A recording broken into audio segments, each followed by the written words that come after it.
कोकणातील हापूस आंब्याची कोल्हापुरात आवक वाढू लागली आहे। कर्नाटकमधील हापूस आंबा अजूनही म्हणावा तितका आलेला नाही, पण त्यामुळे विजापूर, बेळगावसह सांगली आणि सोलापूरमधील काही व्यापारी आंबा खरेदीसाठी कोल्हापूरच्या मार्केट यार्डात येत आहेत। त्यामुळे कोल्हापुरात हापूस आंब्याच्या दराची तेजी कायम आहे। सध्या देवगड हापूस 1000 रुपये, 1500 रुपये प्रति डझन या दरावर आहे।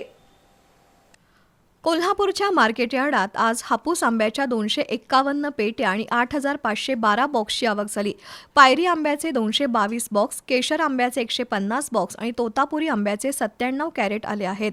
आजच्या लिलावात हापूस आंब्याच्या 5 डझनच्या पेटीचा दर 1500 ते 3000 रुपये होता, तर 12 ते 15 आंब्यांच्या बॉक्सचा दर 600 ते 1200 रुपये आहे।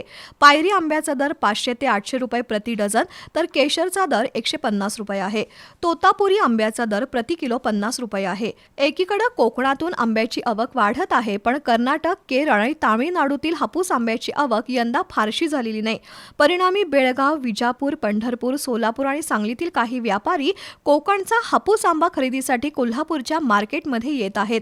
त्यामुळे अजूनही कोकणच्या राजाचा दर सर्वसामान्यांच्या आवाक्यात आलेला नाही।